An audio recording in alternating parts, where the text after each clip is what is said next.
pain was something I thought I understood, until the Battle of Highland Ridge. We were outnumbered 8-1.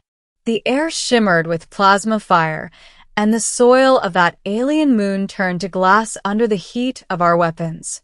When the dust cleared, half my unit was gone. I was one of the lucky ones, if you could call lying half-dead lucky. They found me under a collapsed energy tower, blood leaking through the seals of my damaged exosuit. My left arm was charred black. The medic who lifted my visor wasn't human. She had translucent blue skin that seemed to shimmer with its own light, eyes like molten silver, and a calm that made the chaos around her seem unreal. She pressed 2 fingers to my neck and spoke in flawless Terran. "You should be dead. But humans never follow the rules, do they?" Her name was Valerin, a nurse of the Cerulean Collective, a species we'd only recently stopped fighting. They'd volunteered their medics to help stabilize the wounded, a gesture of peace that few humans trusted. I didn't either, but I was too broken to argue. When I woke up again, I wasn't in a human hospital. The walls were white and alive, pulsing softly like breathing skin. Alien technology. The bed shaped itself to my body's movements. My left arm gone. My chest wrapped in some kind of silver webbing that pulsed with warmth.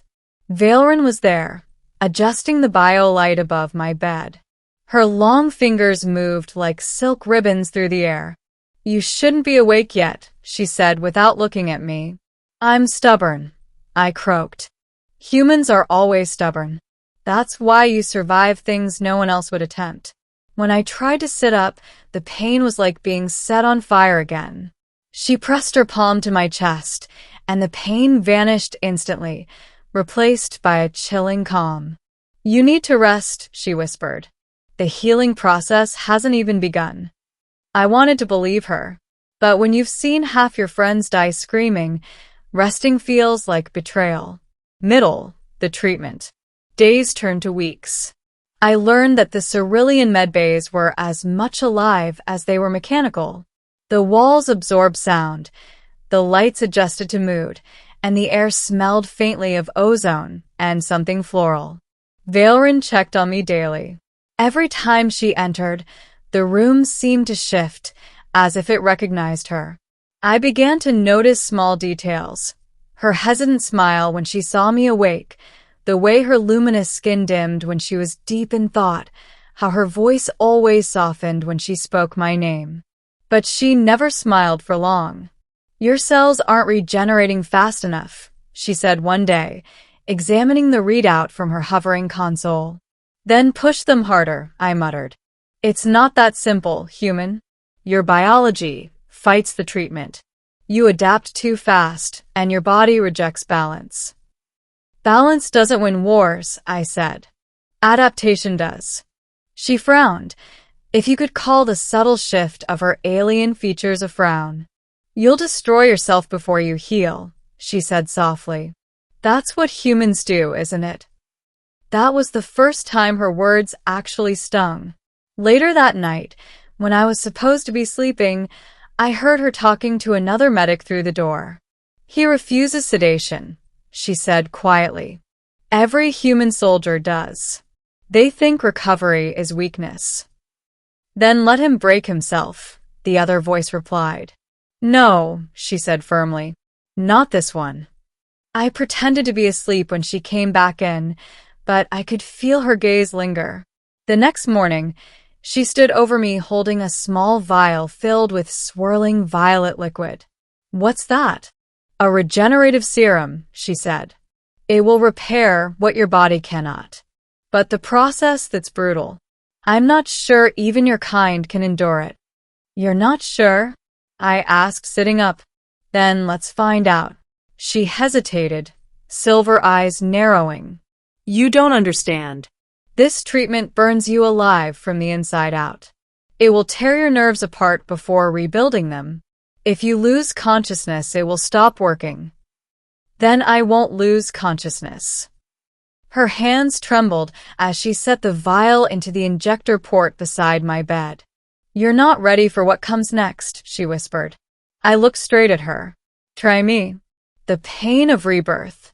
The serum hit like liquid lightning. Every vein turned to molten fire. I felt my heart seize, my lungs collapse, my skin blister under invisible heat. My vision blurred into a storm of color and sound.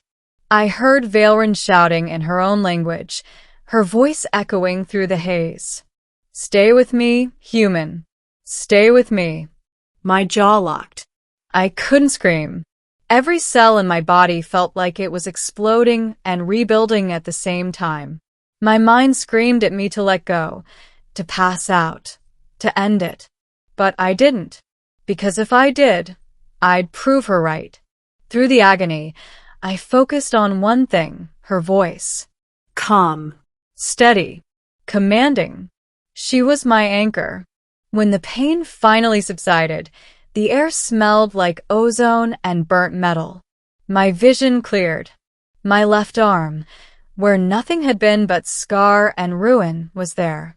Whole. Valerin knelt beside me, trembling. Her usually radiant skin dimmed, her breathing ragged. You did it, she whispered. Told you, I rasped. Humans don't quit. She laughed then, a sound like chimes over water.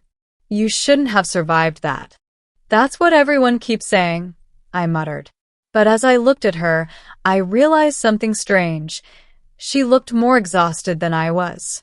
She'd linked to me during the treatment, felt the pain, absorbed some of it to keep me conscious. You shared it, I said quietly. It was the only way, she admitted. If you died, I would have failed. You risked your life for me. You would have done the same. That silence afterward said everything words couldn't. The choice. When I was cleared to leave the medbay, the Cerulean base was already abuzz with rumor. Humans had begun to see the Ceruleans not as enemies, but as allies. Valerin met me at the docking port. She looked different, calmer, but also sad. You've healed faster than anyone I've ever treated, she said softly. Thanks to you. No, she said, shaking her head. Thanks to who you are. There was something behind her words, a weight that made my stomach twist. You're leaving, aren't you? I asked. My assignment is over, she said. I return to the collective tomorrow. You could stay, I said. Earth could use healers like you. And what of my people? She countered. They think I've already gone too far. They call me tainted by human influence. She looked away. You told me once that balance doesn't win wars, she said. But maybe it wins peace. I stepped closer, lowering my voice. You warned me not to go through that treatment. You said I wasn't ready. And you proved me wrong, she said with a faint smile. Then maybe you're wrong about this too. Her silver eyes lifted to mine, shimmering with something unspoken. You're impossible, she said softly. That's what humans do best. Ending. The legacy of one act. Months passed. I returned to active duty, this time as part of the 1st Human Cerulean Peace Corps, tasked with rebuilding the worlds we'd once burned.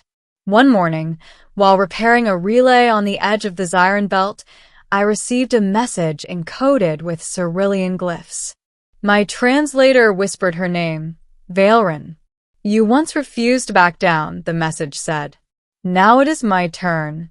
Attached was a video. Valerin stood before a Cerulean council, addressing her people. She spoke passionately of humans, of courage, endurance, and the will to survive. She told them about me. About how humanity's stubbornness wasn't chaos, it was hope. They are not reckless, she said. They are relentless. And in that relentlessness lies something sacred. The message ended with her smiling, her silver eyes glowing brighter than ever. I didn't need to respond. She already knew. That day, I looked out over the alien horizon, 2 suns rising over shattered stone, and realized something profound. Peace doesn't come from treaties or negotiations. It starts with moments like ours. A warning defied, a risk shared, a connection made. And sometimes the universe changes not because someone backs down, but because someone dares to stand their ground.